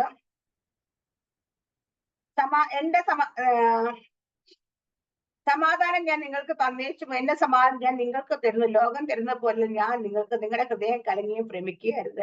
ഹല്ലേലൂയ. അപ്പൊ ദൈവം നമുക്ക് തന്നിട്ട് ഒരു സമാധാനം, സ്വർഗീയ സമാധാനം. അപ്പൊ നമ്മൾ ആ സമാധാനം ആണ് നമ്മുടെ ഫലം. നമ്മൾ എവിടെയെങ്കിലൊക്കെ ഏതെങ്കിലൊക്കെ അവസ്ഥയിലായിരിക്കുമ്പോഴും നമുക്ക് ആ സമാധാനത്തിൽ വസിക്കാൻ നമുക്ക് പറ്റുന്നില്ലെങ്കിൽ നമ്മൾ ഫലം കായ്ക്കുന്നവർ അല്ല. ഹല്ലേലൂയ. അപ്പൊ ഫലം കായ്ക്കുന്നവരുടെ ഉള്ളിൽ എപ്പോഴും ദൈവത്തിന്റെ സമാധാനം, നമ്മുടെ സമാധാനമല്ല, സ്വർഗീയ സമാധാനം നമ്മൾ ഉണ്ടാകും. കർത്താവ് ഇപ്പൊ തന്നേച്ച് ലോകം തരുന്ന സമാധാനമല്ല, ദൈവം തരുന്ന സമാധാനം. ആ ദൈവത്തിന്റെ സമാധാനം നമ്മൾ ഉണ്ടെങ്കിൽ അടുത്ത ഫലം നമുക്ക് ഹല്ലേലൂയ നമുക്ക് കിട്ടുന്നത് ആ സമാധാനമാണ്. ഹല്ലേലൂയ. അപ്പൊ സന്തോഷം, സമാധാനം. ആമേൻ. ഹല്ലേലൂയ. ഞാൻ നിങ്ങളെ സ്നേഹിച്ചിരിക്കുന്ന പോലെ നിങ്ങൾ തമ്മിൽ തമ്മിൽ സ്നേഹിക്കണം എന്നാകുന്നു എന്റെ കൽപ്പന. അടുത്ത എന്താ നമ്മൾ ഉണ്ടാകണ്ടേ? കർത്താവ് യേശുക്രിസ്തു നമ്മളെ സ്നേഹിച്ചതുപോലെ തമ്മിൽ തമ്മിൽ സ്നേഹിക്കണം. നിന്നെ പോലെ നിന്റെ അയൽക്കാരനെ സ്നേഹിക്കണം. അപ്പൊ കർത്താവിന്റെ സ്നേഹം നമ്മളിൽ നിന്ന് പുറപ്പെടണം. അതാകുന്ന അടുത്ത ഫലം നമ്മൾ ഉണ്ടാകണ്ടേ. ഹല്ലേലൂയ. ഇവിടെ എടുത്ത എല്ലാ കാര്യങ്ങളും നമ്മളോട് പരസ്പരം സ്നേഹിക്കണം. ഹല്ലേലൂയ. ആമേൻ. ഹല്ലേലൂയ. അങ്ങനെ നമ്മൾ തമ്മിൽ തമ്മിൽ സ്നേഹിക്കണം എന്നാകുന്ന എന്റെ കൽപ്പന. സ്നേഹിതന്മാർക്ക് വേണ്ടി ജീവൻ കൊടുക്കുന്നതിലും അധികമുള്ള സ്നേഹം ആർക്കും ഇല്ല. ഞാൻ നിങ്ങളോട് കൽപ്പിക്കുന്നത് ചെയ്യാൻ നിങ്ങൾ എന്റെ സ്നേഹിതന്മാർക്ക്. അപ്പൊ നമ്മൾ കർത്താവ് പറഞ്ഞ പോലെ സ്നേഹിതന്മാർക്ക് ജീവൻ കൊടുക്കുക. കർത്താവ് സ്വന്തം ജീവൻ കൊടുത്ത് നമ്മളെ സ്നേഹിച്ചതുപോലെ നമ്മൾ മറ്റുള്ളവരെ സ്നേഹിക്കണം. കർത്താവ് നമ്മളെ സ്നേഹിച്ചതുപോലെ അന്യോന്യം സ്നേഹിക്കുന്നെങ്കിൽ മാത്രമേ കർത്താവിന്റെ സ്നേഹിതന്മാർ, ഇല്ലെങ്കിൽ നമ്മൾ കർത്താവിന്റെ സ്നേഹിതന്മാർ പറയാനായിട്ട് നമുക്ക് യോഗ്യതയില്ല. അപ്പൊ സ്നേഹം ഹാലില്ലാമേ എന്ന് വെച്ചാൽ അൺകണ്ടീഷണൽ ലവ് നമ്മളിൽ ഉണ്ടാകണം, കർത്താവ് സ്നേഹിച്ചതുപോലെ. ആമേ. അടുത്തത്, യജമാനൻ ചെയ്യുന്നത് ദാസനറിയായി കൊണ്ട് ഞാൻ നിങ്ങളെ ദാസന്മാർ എന്ന് ഇനി പറയുന്നില്ല, ഞാൻ എന്റെ പിതാവിനോട് കേട്ടല്ല നിങ്ങളോട് അറിയിച്ചുകൊണ്ട് നിങ്ങളെ സ്നേഹിതന്മാർ എന്ന് പറഞ്ഞിരിക്കുന്നു. അപ്പൊ സ്നേഹത്തെ കുറിച്ച് പറഞ്ഞ് നമ്മൾ കർത്താവിന്റെ സ്നേഹിതന്മാരാണ്, ദാസന്മാരൊന്നുമല്ല. നിങ്ങൾ എന്നെ തിരഞ്ഞെടുത്തു എന്നല്ല, ഞാൻ നിങ്ങളെ തിരഞ്ഞെടുത്തു, നിങ്ങൾ പോയി ഫലം കായ്ക്കാൻ, നിങ്ങളെ ഫലം നിലനിർത്തേണ്ട നിങ്ങൾ ആക്കി വെച്ചിരിക്കുന്നു. ഹല്ലേലൂയ. അപ്പം ആക്കി വെച്ചിരിക്കുന്നു, ഫലം കായ്ക്കേണ്ട നിങ്ങൾ ആക്കി വെച്ചിരിക്കുന്നു. നിങ്ങൾ എന്റെ നാമത്തിൽ പിതാ അപേക്ഷിക്കുന്നത് അവൻ നിങ്ങൾക്ക് തരുവാൻ. അപ്പൊ ലോകത്തിൽ കർത്താവ് യേശുക്രിസ്തു നമ്മളെ തിരഞ്ഞെടുത്ത് എന്തിനാ വെച്ചാ നമ്മൾ പോയി ഫലം കായ്ക്കേണ്ടതെന്ന് വെച്ചാ ലോകത്തിന് മുമ്പിൽ നമ്മൾ ദൈവത്തിന്റെ സാക്ഷികളാകാൻ വേണ്ടിയിട്ടാണ് കർത്താവ് നമ്മളെ തിരഞ്ഞെടുത്തിരിക്കുന്നത്, അല്ലെ? നമ്മൾ പോയി ഫലം കായ്ക്കുമ്പോൾ എന്താ സംഭവിക്കുന്നത് സിസ്റ്ററെ? നമ്മൾ ദൈവത്തിന്റെ സാക്ഷികളായി മാറിയിരുന്നല്ലേ? അപ്പൊ നമ്മൾ ദൈവത്തിന്റെ സാക്ഷികളാകാൻ വേണ്ടി ഹല്ലേലൂയ ദൈവം നമ്മളെ ആക്കി. ഇവിടെ അങ്ങനെ പറയുന്നേ, നിങ്ങൾ എന്നെ സ്നേഹിതന്മാരെന്ന് പറഞ്ഞിരിക്കുന്നു, നിങ്ങളെ തിരഞ്ഞെടുത്തു എന്നല്ല, നിങ്ങളെ സ്നേഹിതന്മാരെന്ന് പറഞ്ഞു. നിങ്ങൾ എന്നെ തിരഞ്ഞെടുത്തു, ഞാൻ നിങ്ങളെ തിരഞ്ഞെടുത്തു. എന്തിനാ കർത്താവ് നമ്മളെ തിരഞ്ഞെടുത്തത്? നിങ്ങൾ പോയി ഫലം കായ്ക്കേണ്ടതിന്. ഹല്ലേലൂയ. നിങ്ങളുടെ ഫലം നിലനിർത്തേണ്ടത് നിങ്ങളെ ആക്കി വെച്ചിരിക്കുന്നു. ആമേൻ. അപ്പൊ നമ്മൾ പോയി ഫലം കായ്ച്ച് നമ്മുടെ ഫലം നിലനിർത്തുമ്പോൾ നമ്മൾ ദൈവത്തിന്റെ സാക്ഷികൾ. അപ്പൊ സാക്ഷ്യമാകാൻ വേണ്ടി കർത്താവ് നമ്മളെ തിരഞ്ഞെടുത്തിരിക്കുന്നത്. ഹല്ലേലൂയ. അടുത്ത നമ്മൾ ദൈവത്തിന്റെ സാക്ഷ്യമാകണം. ഹല്ലേലൂയ. നിങ്ങൾ എന്നെ നാമത്തിൽ പിതാവിനെ അപേക്ഷിക്കുന്നതൊക്കെ അവൻ നിങ്ങൾക്ക് തരുവാൻ. അപ്പൊ നമ്മൾ പിതാവിന്റെ കർത്താവ് യേശുക്രിസ്തു നാമത്തിൽ അപേക്ഷിക്കുന്നതൊക്കെ പിതാവ് തരും. എന്താ അപേക്ഷിക്കേണ്ടതെന്ന് നേരത്തെ ഞാൻ പറഞ്ഞു. ഇതെന്തിനു വേണ്ടി അപേക്ഷിക്കേണ്ടത്? ലോകത്തിൽ ദൈവത്തിന്റെ സാക്ഷികളാകാൻ വേണ്ടിയിട്ടാണ്. അവിടെ നിങ്ങൾ തമ്മിൽ തമ്മിൽ സ്നേഹിക്കണം. ഞാൻ നിങ്ങളോട് കൽപ്പിക്കുന്നു. ഹല്ലേലൂയ. അപ്പം കർത്താവ് യേശുക്രിസ്തു പറഞ്ഞതെല്ലാം കൽപ്പനയായിട്ട് തന്നെ പറഞ്ഞേക്കുന്നത്. അതിൽ ഏറ്റവും ഇമ്പോർട്ടന്റ് നമ്മൾ തമ്മിൽ തമ്മിൽ സ്നേഹിക്കണമെന്ന ദൈവത്തിന്റെ കൽപ്പനയാണ്. അപ്പൊ നമ്മൾ പോയി ഫലം കായ്ക്കണം. ഈ ഫലം നിലനിർത്തേണ്ടതാകുന്നു. എന്തൊക്കെ ഫലം കായ്ക്കണമെന്നുള്ള പറഞ്ഞു. താഴോട്ട് വായിച്ചു കഴിഞ്ഞാൽ നമുക്ക് ബാക്കി കൂടെ അതിനകത്ത് ബാക്കി ഫലത്തെ കുറിച്ച് ഇനി അതിനെ കുറിച്ചൊക്കെ തന്നെയാണ് നമ്മൾ പറഞ്ഞത്. അത് തന്നെ വീണ്ടും വീണ്ടും കർത്താവ് അതിനെ കുറച്ചുകൂടെ എക്സ്പ്ലെയിൻ ചെയ്ത് പറയുന്നതേ ഉള്ളൂ. ആമേൻ. ഹല്ലേലൂയ. ആമേൻ. വായിച്ചു, വാക്കുകൾ വായിച്ചു അദ്ദേഹത്തിന്റെ. ലോകം നിങ്ങളെ വെറുക്കുന്നു എങ്കിൽ അത് നിങ്ങൾക്ക് മുൻപേ എന്നെ വെറുത്തിരിക്കുന്നു എന്ന് അറിവീൻ. നിങ്ങൾ ലോകക്കാരായിരുന്നു എങ്കിൽ ലോകം തനിക്ക് സ്വന്തമായതിനെ സ്നേഹിക്കുമായിരുന്നു. എന്നാൽ നിങ്ങൾ ലോകക്കാരായിരിക്കാതെ ഞാൻ നിങ്ങളെ ലോകത്തിൽ നിന്ന് തിരഞ്ഞെടുത്തത് കൊണ്ട് ലോകം നിങ്ങളെ വെറുക്കുന്നു. ദാസൻ യജമാനേക്കാൾ വലിയവനല്ല എന്ന് ഞാൻ നിങ്ങളോട് പറഞ്ഞ വാക്ക് ഓർപ്പീൻ. അവർ എന്നെ ഉപദ്രവിച്ചുവെങ്കിൽ നിങ്ങളെയും ഉപദ്രവിക്കും. എന്റെ വചനം പ്രമാണിച്ചുവെങ്കിൽ നിങ്ങളുടേതും പ്രമാണിക്കും. എങ്കിലും എന്നെ അയച്ചവനെ അവർ അറിയായികൊണ്ട് എന്റെ നാമനിമിത്തം ഇതൊക്കെയും നിങ്ങളോട് ചെയ്യും. ഞാൻ വന്ന് അവരോട് സംസാരിക്കാതിരുന്നെങ്കിൽ അവർക്ക് പാപമില്ലായിരുന്നു. ഇപ്പോഴോ അവരുടെ പാപത്തിന് ഒഴികഴിവില്ല. എന്നെ വെറുക്കുന്നവൻ എന്റെ പിതാവിനെയും വെറുക്കുന്നു. മറ്റാരും ചെയ്തിട്ടില്ലാത്ത പ്രവൃത്തികളെ ഞാൻ അവരുടെ ഇടയിൽ ചെയ്തിരുന്നില്ല എങ്കിൽ അവർക്ക് പാപമില്ലായിരുന്നു. ഇപ്പോഴോ അവർ എന്നെയും എന്റെ പിതാവിനെയും കാണുകയും വെറുക്കുകയും ചെയ്തിരിക്കുന്നു. അവർ വെറുതെ എന്നെ പകച്ചു എന്ന് അവരുടെ ന്യായപ്രമാണത്തിൽ എഴുതിയിരിക്കുന്ന വചനം നിവൃത്തിയാകേണ്ടതിന് തന്നെ ഞാൻ പിതാവിന്റെ അടുക്കൽ നിന്ന് നിങ്ങൾക്ക് അയക്കുവാനുള്ള കാര്യസ്ഥനായി പിതാവിന്റെ അടുക്കൽ നിന്ന് പുറപ്പെടുന്ന സത്യാത്മാവ് വരുമ്പോൾ അവൻ എന്നെക്കുറിച്ച് സാക്ഷ്യം പറയും. നിങ്ങളും ആദ്യം മുതൽ എന്നോട് കൂടെ ഇരിക്കൊണ്ട് സാക്ഷ്യം പറവീൻ. ആമേൻ. സ്തോത്രം. ഹല്ലേലൂയ, ഹല്ലേലൂയ, ആമേൻ, ഹല്ലേലൂയ. അപ്പൊ ലോകം നിങ്ങളെ പകയ്ക്കുന്നു എങ്കിൽ അത് നിങ്ങൾക്ക് മുമ്പേ എന്നെ പകച്ചിരിക്കുന്ന അറിവിന്. ഹല്ലേലൂയ. അപ്പൊ ലോകം പലപ്പോഴും നമുക്ക് പലയിടത്ത് പറയുന്ന ലോകം നമുക്ക് യോഗ്യമല്ല. ഹല്ലേലൂയ. കാരണം ലോകം നമ്മളെ കാരണം അത് പകയ്ക്കുമ്പോൾ നമ്മള് ഹല്ലേലൂയ. അപ്പൊ അത്ഭുതപ്പെടേണ്ട കാര്യമൊന്നുമില്ല. കർത്താവ് യേശുക്രിസ്തു പറയുന്ന കണക്ക് എന്നെ പകച്ചേ നിങ്ങളിപ്പം അപ്പൊ നമ്മൾ എന്തുകൊണ്ട് നമ്മളെ പകയ്ക്കും? ലോകക്കാരെല്ലാവരും ലോകം സ്വന്തമായി സ്നേഹിക്കുമെന്നാൽ നിങ്ങൾ ലോകക്കാരല്ലാതിരിക്കെ ഞാൻ നിങ്ങളെ ലോകത്തിൽ തെരഞ്ഞെടുത്തുകൊണ്ട് ലോകം നിങ്ങളെ പകയ്ക്കും. അപ്പൊ ലോകം പകയ്ക്കുമ്പം നമുക്ക് സങ്കടമൊന്നും വേണ്ട. നമ്മുടെ ബന്ധുക്കൾ നമ്മൾ ഒറ്റപ്പെടുത്തും, സഹോദരങ്ങൾ നമ്മൾ ഒറ്റപ്പെടുത്തും. ഹല്ലേലൂയ. ഇതെല്ലാം നടക്കുന്ന സമയത്ത് നമുക്ക് സങ്കടമൊന്നും വേണ്ട, നമ്മൾ സന്തോഷിക്കണം. കാരണം വെച്ചാൽ നമ്മൾ ലോകക്കാരല്ല എന്നുള്ളത് തെളിവാണ് ഈ കാണുന്നതൊക്കെ. ഹല്ലേലൂയ. മറ്റുള്ളവർക്കൊക്കെ നമ്മൾ ചിലപ്പം ഹല്ലേലൂയ അപ്പൊ അവരുടെയൊക്കെ കൂട്ടത്തിൽ കൂട്ടാൻ പറ്റുന്ന ഒരാളായിട്ട് തോന്നത്തില്ല. കാരണം എന്താ വെച്ച് കഴിഞ്ഞാൽ അവരെ പോലെ ആളല്ല എന്ന് തോന്നുന്നതുകൊണ്ട് നമ്മൾ മാറ്റി നിർത്തി ഇത് കാണുമ്പോൾ നമുക്കൊക്കെ പലപ്പോഴും സങ്കടം, അയ്യോ നമ്മളെ കണ്ടില്ല, അവരങ്ങനെ ചെയ്തില്ല, ഇവരിങ്ങനെ ചെയ്തില്ല എന്നൊക്കെ വിചാരിക്കും. പക്ഷേ അതിൽ നമ്മൾ സങ്കടപ്പെടുകയല്ല വേണ്ടുന്നത്. നമ്മൾ അവരെ പോലെ അല്ല എന്ന് തെളിയിച്ചുകൊണ്ടേ ഇരിക്കുകയാണെന്ന് മനസ്സിലാക്കിയാൽ മതി. ഹല്ലേലൂയ. അടുത്ത ദാസ യജമാനേക്കാൾ ഒട്ടും വലിയെന്ന് ഞാൻ നിങ്ങളോട് പറഞ്ഞ വാക്ക് അവർ എന്നെ ഉപദ്രവിച്ചെങ്കിൽ നിങ്ങളെയും ഉപദ്രവിക്കും. സാക്ഷാൽ ദൈവമായ കർത്താവ് യേശുക്രിസ്തു ഭൂമിയിലേക്ക് കർത്താവിനെ ഉപദ്രവിക്കാൻ പറ്റുന്നതെല്ലാം ഉപദ്രവിച്ചിട്ടുണ്ട് അവര്. ഹല്ലേലൂയ. എന്തൊക്കെ പറയാ അതെല്ലാം പറഞ്ഞിട്ടുണ്ട്. ശരിക്കും പറഞ്ഞാൽ നമ്മൾ ഒരു അധ്യായത്തിൽ ഒരു അധ്യായത്തിൽ തന്നെ കർത്താവിന് എത്രയോ പ്രാവശ്യം അവര് എന്തെല്ലാം രീതിയിൽ അവർ അപമാനിക്കുക നമ്മൾ ഒരു പ്രാവശ്യം പഠിച്ചത്. ഹല്ലേലൂയ. അതൊക്കെ വായിക്കുകയും പഠിക്കുകയൊക്കെ ചെയ്യുമ്പോൾ നമുക്ക് മനസ്സിലാവും കർത്താവ് ഏറ്റതുപോലെ അപമാനം, നിന്ന, പരിഹാസം, ഉപദ്രവവും, ഇതൊന്നും ആരും ഹല്ലേലൂയ പഠിച്ചിട്ട് ആരും ഏറ്റിട്ടില്ല. അത് ഒരു നമ്മള് ഈ എന്താ പറയാ യെശയ്യാ പ്രവാചകന്റെ പുസ്തകം നമ്മൾ കർത്താവ് എടുത്ത് വായിച്ചു എന്നിട്ട് അവിടെ ഇരുന്നു എന്ന് മാത്രമേ നമ്മളുള്ളൂ. പക്ഷേ നമ്മൾ കുറച്ചും കൂടെ അതിന്റെ ചരിത്രത്തിലേക്ക് പോയി കഴിഞ്ഞാൽ യെശയ്യാ പ്രവാചകന്റെ പുസ്തകം എടുത്തിട്ട് വായിച്ചിട്ട് പറയുന്നുണ്ട് ഈ വചനത്തിന് നിവർത്തി വന്നിരിക്കുന്നു പറയുന്ന ഭാഗമുണ്ട്. ഹല്ലേലൂയ. അപ്പൊ ആ ഭാഗം വായിച്ചു കഴിഞ്ഞിട്ട് പ്രസംഗിക്കുമ്പോ അതിനുള്ളിൽ തന്നെ വെച്ചിട്ട് ഹല്ലേലൂയ ആമേ ഹല്ലേലൂയ ആ പ്രോബ്ലംസ് ആയിട്ട് അവസാനം അവർ എന്ത് ചെയ്യുന്നു ചോദിച്ചു കഴിഞ്ഞാൽ ഹല്ലേലൂയ കർത്താവിനെ അവിടുന്ന് പുറത്തു കൊണ്ടുപോയി മലയിൽ തള്ളിയിടാൻ ശ്രമിക്കുന്നത് നമ്മൾ ഇതിനകത്ത് അങ്ങനെ തന്നെ എഴുതിയിട്ട് മതി. പക്ഷെ നമ്മളിന്ന് ഹല്ലേലൂയ അത് ഒരു പിക്ചറൈസ് ചെയ്ത് നമ്മുടെ മനസ്സിൽ കാണുകയാണെങ്കിൽ അപ്പൊ ആ ചർച്ചയിൽ പിടിച്ച് പുറത്താക്കി യഹൂദന്മാരെ മര്യാദ ധരിച്ച് അവരുടെ മേളിൽ ഇട്ടേക്കുന്ന ഒരു എഡ്യൂക്കേഷൻ കഴിവിടുന്ന ഒരു കോട്ടുണ്ട് അതൊക്കെ ഊരി മാറ്റി അതിൽ പുറത്തു കൊണ്ടുപോയി മലയും താഴേക്ക് തള്ളിയിടാൻ നോക്കുക ആൾക്കാർ. അല്ലെ കർത്താവ്? പക്ഷേ സമയമല്ലാത്ത കാര്യത്തെ കൂടെ കടന്നു പോയത് അങ്ങനെ എഴുതിയേക്കുന്നത്. പക്ഷെ ഒന്ന് ആലോചിച്ച് നോക്കണം, അവിടം തുടങ്ങിയിട്ടേ ആദ്യമായിട്ട് എഴുന്നേറ്റ് നിന്ന് യെശയ്യാ പ്രവാചകന്റെ പുസ്തകം എടുത്തിട്ട് അധ്യായം അതിന്റെ ആ ഭാഗം വായിച്ചൊരു വചനം വായിച്ചു കഴിയുമ്പോൾ ഈ വചനത്തിൽ നിവർത്തി വന്നെന്ന് പറഞ്ഞതും അവിടെ തുടങ്ങി പ്രശ്നങ്ങളെ. ഹല്ലേലൂയ. അത് സ്നാനപ്പെട്ട് ഹല്ലേലൂയ പരിശുദ്ധാത്മ അഭിഷേകം പ്രാപിച്ചവർ അവിടെ തുടങ്ങി പ്രശ്നങ്ങൾ, അതൊരില്ലാതെ പ്രശ്നങ്ങൾ. പക്ഷെ അന്ന് തുടങ്ങിയിട്ട് നമ്മൾ കാണുന്നത് കർത്താവ് യേശുക്രിസ്തു എത്രയോ സ്ഥലത്ത് എവിടെ ചെന്ന് പറഞ്ഞാൽ അവിടെ അപ്പൊ തന്നെ ആൾക്കാർ എതിരായിട്ട് സംസാരിക്കുന്ന അതിനൊക്കെ ഡിബേറ്റ് ചെയ്യുന്ന ആൾക്കാർ, എന്ത് ചെയ്യുമ്പോൾ അതിന്റെയൊക്കെ പിന്നാലെ നടക്കുന്ന ആൾക്കാരെ കാണാൻ പറ്റുമെന്ന് വെച്ചാൽ ലോകക്കാർ നമ്മൾ ഒരു ഭാഗം വായിച്ചപ്പോൾ ഒരു പ്രാവശ്യം ഞാനിങ്ങനെ പറയുന്നത് ക്യാമറ കണ്ണുമായിട്ട് എന്തിനാ ഇങ്ങനെ പിന്നാലെ നടക്കുന്നത്. ഇന്നുകൊണ്ട് ചില ആൾക്കാരല്ലേ ഹല്ലേലൂയ അപ്പൊ ചില ശുശ്രൂഷകന്മാരുടെ പിന്നാലെ അവരെന്താ പറയുന്ന, അവരെന്താ ചെയ്യുന്ന, അവരെങ്ങനെ നടക്കുന്ന, അവരെങ്ങനെ നിൽക്കുന്ന ഹല്ലേലൂയ ഇതൊക്കെ നോക്കിക്കൊണ്ട് നടക്കുന്ന ഒരു കൂട്ടർ നമ്മളൊക്കെ ഇടയിൽ തന്നെ ഹല്ലേലൂയ നമുക്ക് കാണാൻ പറ്റും. ഹല്ലേലൂയ അത് എന്തിനാന്ന് ചോദിച്ചാൽ അവർക്ക് ആ ഫോക്കസ്ഡ് വരെയാ. കാരണം നമ്മുടെ യോസേഫിനെ കുറിച്ച് പറയുന്ന കണക്ക് യോസേഫ് ഫലപ്രദമായ വൃക്ഷം, ഹാലയില്ല. നീരോറ അരിയെ നട്ടിരിക്കുന്നു, പലരും എയ്തു, പലരും എറിഞ്ഞു. ഹാലയില്ല. പക്ഷേ അതിന്മേൽ പടർന്നു. ഹാലേ. അപ്പൊ എറിയല് ഏറുമൊക്കെ കിട്ടും.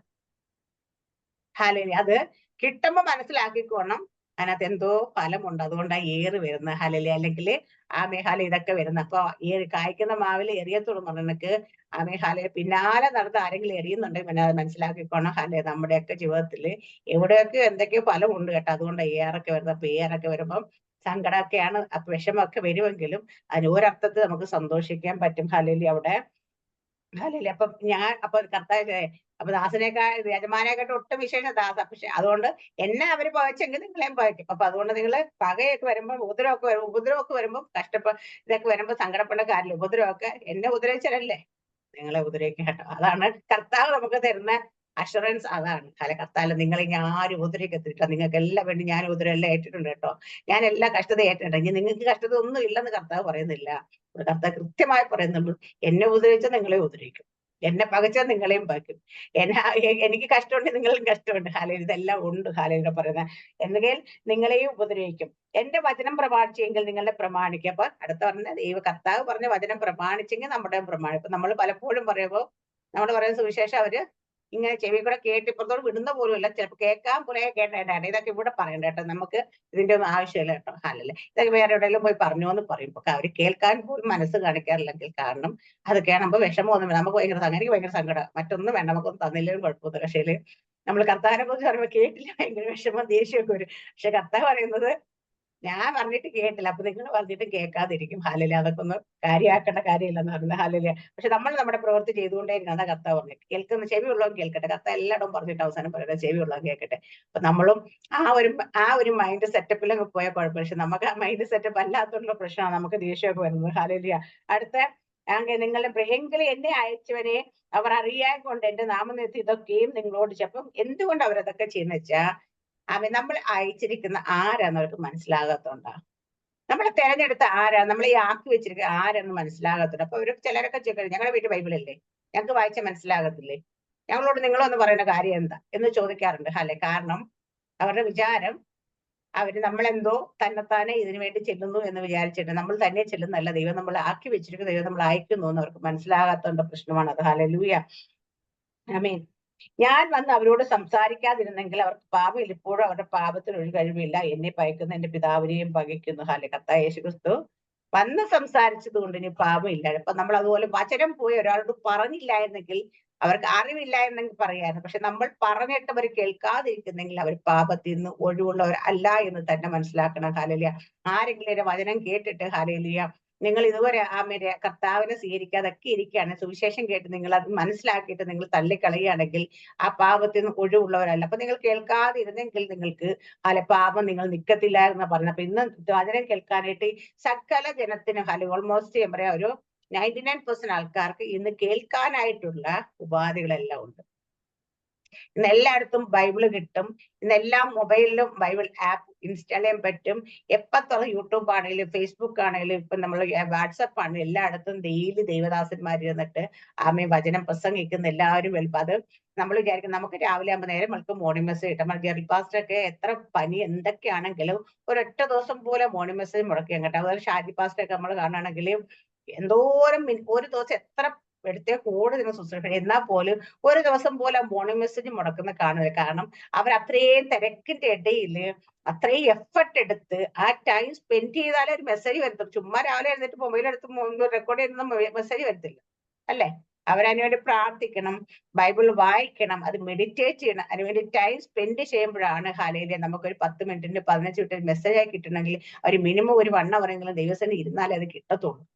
അപ്പൊ അവരുടെയൊക്കെ ജീവിതത്തിൽ ഇത്രയും തിരക്കിനിടയിലും അവർ ഒരു ദിവസം പോലും മുടങ്ങാതെ, പലരും ഉണ്ട് നമുക്ക് ഇതിനകത്ത് കാണാൻ, നമ്മൾ ഡെയിലി മോർണിംഗ് മെസ്സേജ് കിട്ടും ഒത്തിരി പേർ. അപ്പൊ അങ്ങനെ ഒരു ദിവസം പോലും മുടങ്ങാതെ ഒരു കുത്തി നമുക്കൊരു മെസ്സേജ് അയക്കുന്നെങ്കിൽ ഹാലലി ആ മെസ്സേജ് എത്രത്തോളം അതിന്റെ പിന്നിൽ എത്രത്തോളം വില കൊടുത്തിട്ട് അവർ ചെയ്യുന്നത് നമ്മൾ മനസ്സിലാക്കണം. അത് നമ്മൾ കേട്ട് ഈ ചെവികളെ കേട്ട് ഈ ചെവിടെ കളയാൻ വേണ്ടിയിട്ടല്ല. പലപ്പോഴും നമ്മൾ സങ്കടത്തിലും വിഷമത്തിലും പ്രയാസത്തിലും ആയിരിക്കുമ്പം ആ ഒരു വചനമായിരിക്കും നമ്മൾ അന്നത്തെ ദിവസം പിടിച്ചു നിർത്തും. അവർ ടൈം സ്പെൻഡ് ചെയ്യുന്ന അതിന് വേണ്ടിയിട്ടാ. പക്ഷെ അങ്ങനെ ഒരു മെസ്സേജ് വരുമ്പം അത് നമ്മൾ അത് കേട്ടിട്ട് അത് അതിനത്ര വില കൊടുക്കുന്നുള്ളെങ്കിൽ ഹാലലിയ അതിൽ നമ്മൾ പാപത്തിൽ നമ്മൾ ഒഴിവുള്ളവർ അല്ല. ഹാലലിയ. അപ്പൊ നമുക്ക് ഓരോരുത്തരും പറയുന്ന വശം ഞാനിങ്ങനെ ഹാലലിയ മാട്ടിനെ കണ്ട് സംസാരിച്ചിട്ടുണ്ടെങ്കിൽ ഞാൻ പറയുന്നത് പരിശുദ്ധാത്മ അഭിഷേകം പ്രാപിച്ചിട്ടില്ലാത്തവർക്ക് എപ്പോഴും ഭയങ്കര കൺഫ്യൂഷൻസാ. അപ്പൊ നമ്മൾ ശനിയാഴ്ച ദിവസം 12 മണിക്കൂർ മീറ്റിംഗ് ഉണ്ട് ഇവിടെ. പാസ്റ്റർ മീറ്റിംഗ് ആണ്. വന്ന് അറ്റൻഡ് ചെയ്യണം. അഭിഷേകം പ്രാപിക്കാൻ പറ്റും. പരിശുദ്ധാത്മനെ രുചിച്ചറിയണം. പരിശുദ്ധാത്മ ടേസ്റ്റ് ചെയ്യണമെന്നൊക്കെ ദൈവത്തെ നമ്മൾ ടേസ്റ്റ് ചെയ്യുക തന്നെ വേണം. അല്ല മറ്റൊരു എന്തിനും നമ്മൾ ഓറഞ്ച് കണ്ടിട്ട് മുന്തിരിക കണ്ടിട്ട് അത് പുളിയാന്ന് പറയാൻ നമുക്ക് പറ്റും. നമ്മൾ തിന്നാലല്ലേ അറിയത്തുള്ളൂ പുതിയ പുളിയാണോ മധുരമാണോ. അപ്പൊ അതുകൊണ്ട് ഞാൻ പറയാം ആ ദൈവദാസനെ കുറിച്ച് ഞാൻ പറയാം ആരെന്ത് വേണം. പക്ഷെ എനിക്ക് നല്ലതായിട്ട് അടുത്തറിയാവുന്നുണ്ട് ഞാൻ പറയണം. പല വരുന്ന നമ്മൾക്ക് പരിചയമുള്ള വീടുകളിലൊക്കെ ഇപ്പോൾ താമസിക്കുന്ന അപ്പൊ അവരുടെ എല്ലാവരുടെയും സാക്ഷിയാണ്. അദ്ദേഹം ഭക്ഷണം കഴിക്കാൻ മാത്രം ഒന്ന് പുറത്തേക്ക് വരും. പിന്നെ മുറി അടച്ചതിനകത്ത് മുട്ടുമേലിരുന്നിട്ട് 6 മണിക്കൂർ 8 മണിക്കൂർ 10 മണിക്കൂർ 12 മണിക്കൂറൊക്കെ പ്രാർത്ഥിക്കും. ഒറ്റയിരുപ്പിരുന്ന് പ്രാർത്ഥിച്ചിട്ടാണ് വന്ന് ഹല്ലേലൂയ പുൽപ്പറ്റിൽ കയറി നിൽക്കുന്നത്. അതുകൊണ്ടാണ് അവിടെ തീ പറക്കുന്നത്.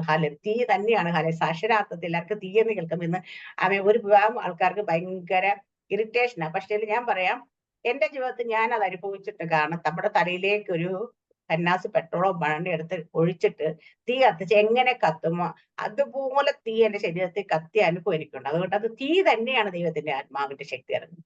അല്ല തീ പോലെയല്ല, അത് തീയായി തന്നെ ഇറങ്ങുന്നത്. തീ എന്ന് കേൾക്കുമ്പോൾ പല ആൾക്കാർക്ക് ഇന്ന് ഭയങ്കര പ്രശ്നമാണ്. പക്ഷെ തീയായി തന്നെയാണ് അത് ഇറങ്ങുന്നത്. ഹല്ലേലൂയ. അത് അനുഭവിച്ചറിഞ്ഞ ആളാണ് ഞാൻ. അതുകൊണ്ട് അപ്പൊ അതുപോലെ തീ ഇറക്കുന്ന എന്തുകൊണ്ടാ തീ ഇറങ്ങുന്നത് എന്താ വെച്ചാൽ ചുമ്മാ അങ്ങോട്ട് ഇരുന്ന് തെക്ക് വടക്ക് ഓടി നടന്നിട്ട് വന്ന് കയറി നിന്ന് ബൈബിൾ എടുത്ത് പ്രസംഗിക്കല്ല ചെയ്യുന്നത്. ദൈവസ്ഥ അതുപോലെ ഇരുന്ന് പ്രാർത്ഥിച്ച് മുട്ടമേലൊന്ന് പ്രാർത്ഥിച്ചിട്ടാണ് അദ്ദേഹം വന്ന് ശുശ്രൂഷിക്കുന്നത്. അതുകൊണ്ടാണ് അവിടെ ഞാൻ പറഞ്ഞിട്ടുണ്ട് ഇവിടെ എന്റെ മോളെ വിഷയം പ്രാപിക്കുന്ന ദൈവദാസൻ കയ്യിൽ ഇരുന്ന രൂപ വെള്ളം എടുത്തിങ്ങനെ ഒന്ന് കുടഞ്ഞപ്പോ അതിൽ ഒരു തുള്ളി വെള്ളം വന്ന് വീണിട്ടാണ് അവൾ അഭിഷേകം പ്രാപിച്ചത്.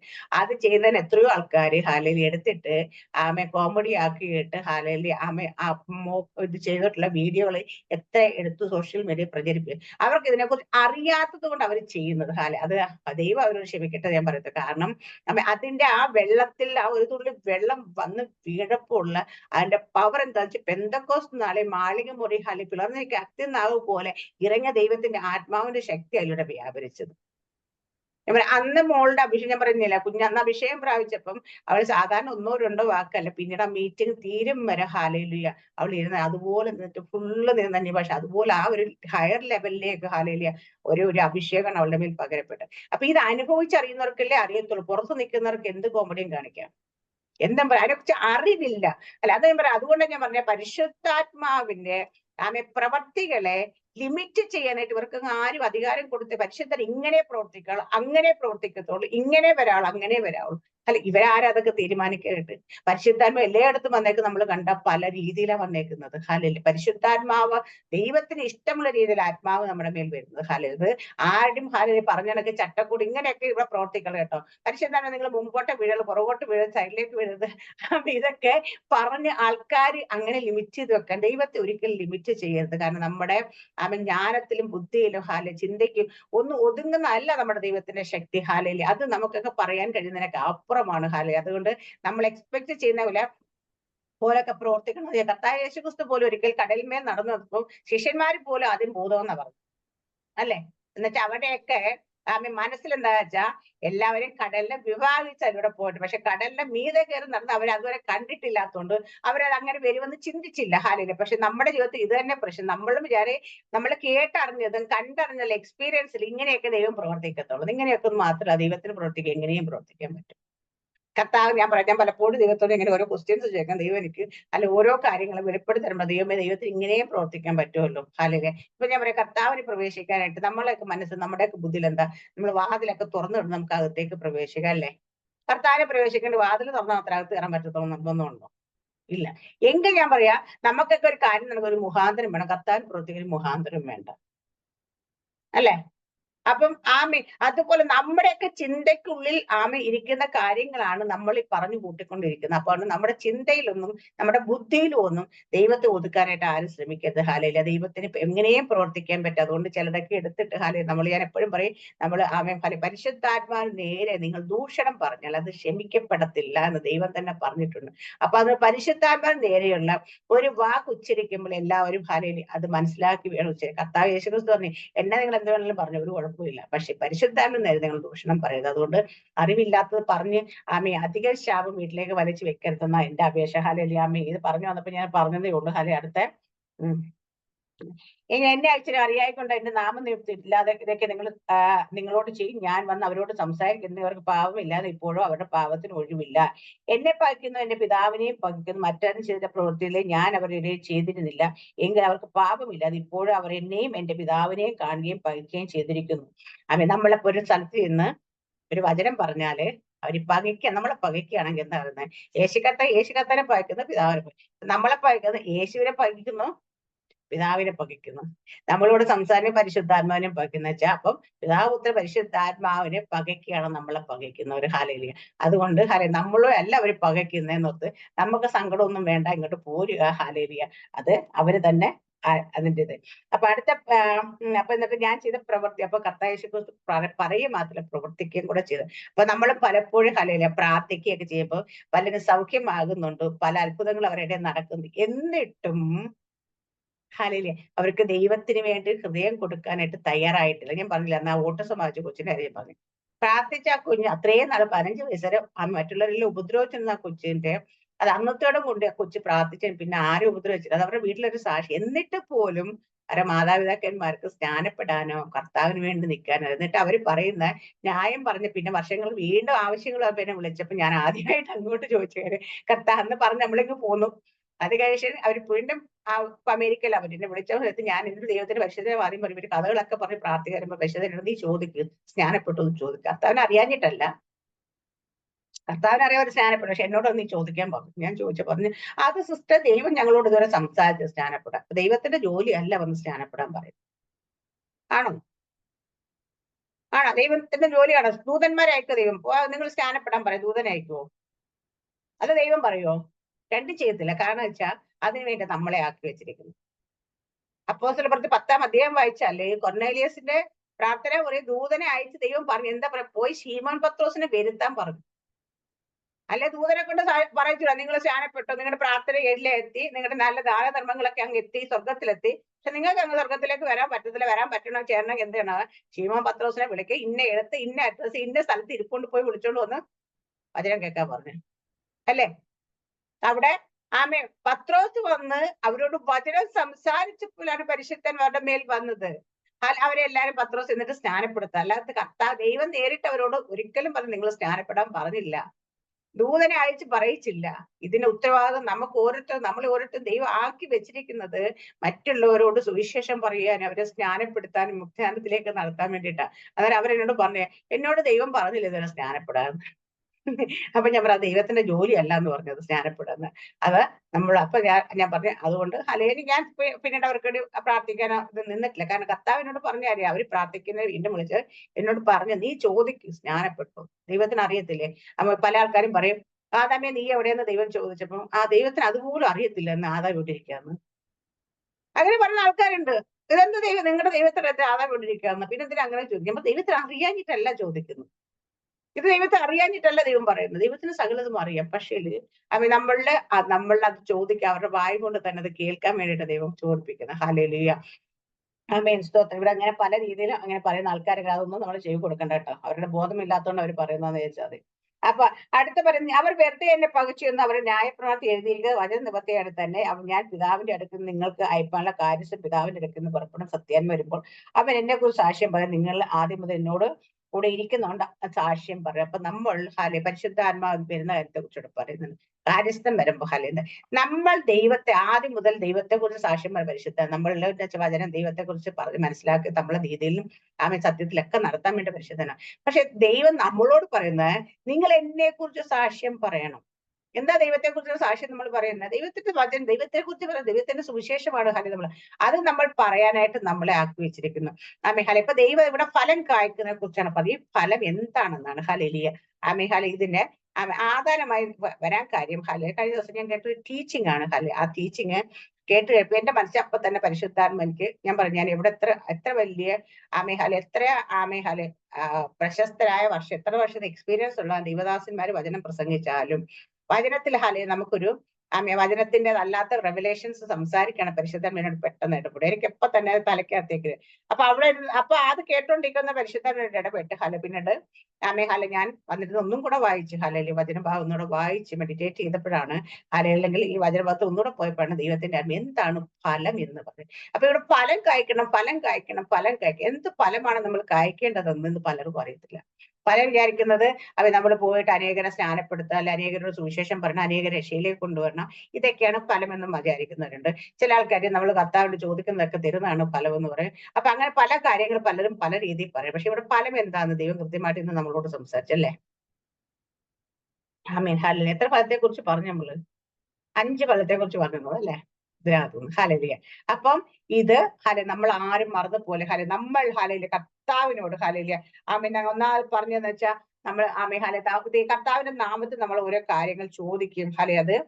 നമ്മൾ പോയിട്ട് ദൈവത്തിന്റെ നാമത്തിൽ കർത്താവിന്റെ ആ വചനം നമ്മൾ സംസാരിക്കുന്ന സമയത്ത് അവിടെ നടക്കുന്ന പ്രവർത്തികളാൽ അനേക ദൈവത്തിനെ സാക്ഷ്യപ്പെടുത്തുകയാണ്. അപ്പൊ ശിഷ്യന്മാരാണെങ്കിൽ ആ ശിഷ്യത്വം നമ്മളോട് വെളിപ്പെടുമ്പോ, ശിഷ്യന്മാരെ ഏൽപ്പിച്ച വേല നമ്മൾ ചെയ്യുന്ന സമയത്ത് പിതാവ് മഹത്വപ്പെടാൻ ഇടയാകും. അത് രണ്ടാമത്തെ കാര്യം ദൈവം പറഞ്ഞത് നമ്മൾ കർത്താവിന്റെ കൽപ്പന കേട്ട് അനുസരിക്കുമ്പോൾ നമ്മൾ ദൈവത്തിന്റെ നാമം മഹത്വപ്പെടുത്താനായിട്ട്, അല്ലെങ്കിൽ നമ്മൾ ഫലം കായ്ക്കുന്നവരായി മാറും. മൂന്നാമത്തെ കാര്യം പറഞ്ഞാൽ കർത്താവിന്റെ സന്തോഷം നമ്മളിലേക്ക് പൂർണ്ണമാകുന്ന സമയത്ത് നമ്മൾ ഫലമായ ദൈവത്തിന്റെ സന്തോഷം നമ്മൾ വരുമ്പോൾ നമ്മളിൽ ആ സന്തോഷം പുറപ്പെടും. ഹല്ലേലൂയ.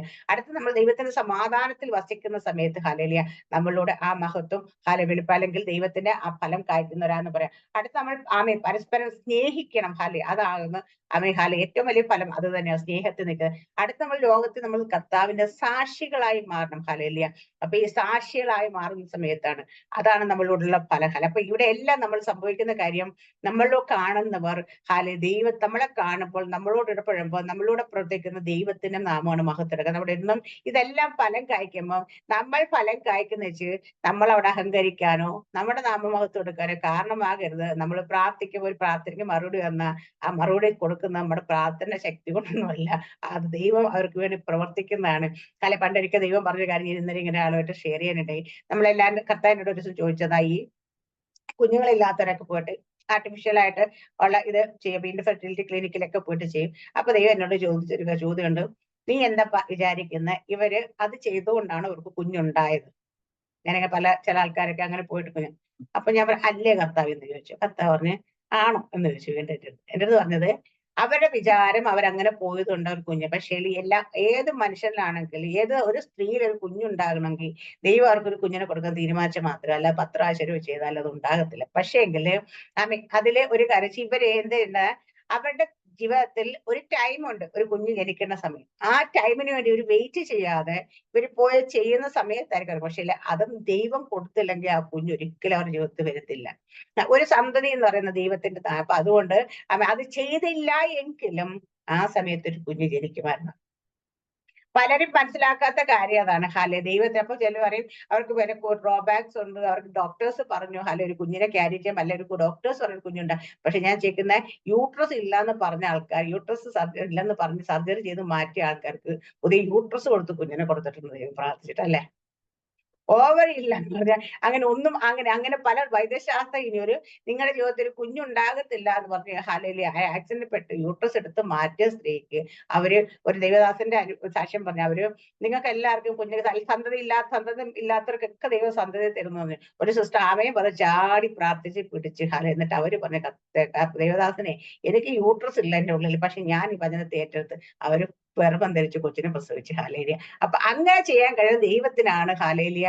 നമ്മ ഡോക്ടേഴ്സ്മാർ എന്ത് പറഞ്ഞു, പക്ഷെ അപ്പൊ ഞാൻ പറയാം, അപ്പൊ ആരും അതിലേക്ക് പോകാതിരുന്നാലും എല്ലാവരും 5 ലക്ഷം 10 ലക്ഷം മുടക്കി ചെയ്തുകൊണ്ട് വരും. ഒരിക്കലും അങ്ങനെ അല്ല. ദൈവം എന്നോട് സംസാരിച്ച കാര്യമാണ്. അതുകൊണ്ട് ഞാൻ പറയാം, ആർക്കെങ്കിലും കുഞ്ഞുങ്ങൾ ഇല്ലാതിരിക്കുന്നത് നിങ്ങൾ ദൈവത്തോട് പ്രാർത്ഥിക്കുക. ദൈവത്തിന്റെ സമയം കൃത്യസമയത്ത് നിങ്ങൾക്ക് കുഞ്ഞിനെ ദൈവം തരും. ഹാലേലിയ. അതുപോലെ ദൈവം ഇടപെട്ട കാര്യം, അപ്പൊ ദൈവത്തിന് അസാധ്യമായിട്ടൊരു കാര്യമില്ല. ദൈവം നമ്മളിലൂടെ ഓരോ കാര്യങ്ങൾ ചെയ്യുമ്പോൾ അതെല്ലാം എങ്ങനെയാ ദൈവത്തിന് നാമം മഹത്വം എടുക്കാൻ വേണ്ടിയിട്ടായിരിക്കണം. അതൊക്കെ നമ്മുടെ നാമം മഹത്വം. അപ്പൊ നമ്മൾ പ്രാർത്ഥിക്കുമ്പോൾ ഒരു കാര്യം സാധിക്കുന്നു എന്ന് വിചാരിച്ച് ആ പ്രാർത്ഥിക്കുന്ന ആളല്ല അത് വിഗ്രഹമായി മാറി. ഇന്ന് പലപ്പോഴും ഞാൻ കണ്ടേക്കുന്ന പലർക്കും പല പാസ്റ്റേഴ്സും വിഗ്രഹമാണ്. ആ പാസ്റ്റേഴ്സ് വിഗ്രഹമാകുമ്പോൾ ഉണ്ടാകുന്ന സംഭവം എന്ന് വെച്ചാൽ അവർ എന്ത് വിളിച്ചു പറഞ്ഞാലും അതിനെല്ലാം ആമയും പറയും, ചാടിപ്പിടിക്കുക, എഴുന്നേറ്റുന്ന കൈകൊട്ടി അവരെയൊക്കെ പ്രോത്സാഹിപ്പിക്കുകയും ചെയ്ത് നമ്മൾ കാണാറുണ്ട്. പക്ഷെ അതെന്തുകൊണ്ടാന്ന് വെച്ചാൽ അവർ ദൈവത്തെക്കാട്ടി ഉപരിയായി, ദൈവത്തിന്റെ വചനത്തെക്കാട്ടി ഉപരിയായി നമ്മുടെ മുമ്പിൽ നിൽക്കുന്ന മനുഷ്യർ അവരുടെ ജീവിതത്തിൽ വിഗ്രഹമായി മാറുന്നതാണ് ചെയ്യുന്നത്. അതിപ്പോ ആരാണെങ്കിൽ എത്ര സ്നേഹമുള്ള എത്ര വലിയ ഇതാന്ന് പറഞ്ഞാല് അവൻ ദൈവത്തിന്റെ വചനത്തിൽ ഇല്ലാത്ത, വചനത്തിന്റെ ആമ വെളിപ്പാടിൽ അല്ലാത്ത കാര്യങ്ങൾ പറഞ്ഞാൽ നമ്മൾ പ്രോത്സാഹിപ്പിക്കരുത്. അതിപ്പോ ഞാൻ പറഞ്ഞാലും പ്രോത്സാഹിപ്പിക്കരുത്. ഞാൻ പറയുന്നത് അപ്പൊ അവിടെ നമ്മൾ ദൈവത്തിന്റെ വെളിപ്പാട് പറയാതിരിക്കുന്ന സ്ഥലത്ത്, അല്ലെങ്കിൽ നമുക്ക് ഇഷ്ടമുള്ള രീതിയിൽ വചനത്തെ വളച്ചൊടിച്ചു കഴിഞ്ഞാൽ ആ പറയുന്ന എല്ലാം ഹോയ് വെച്ചിടുന്ന ആമയെ ചാടി പിടിക്കരുത്.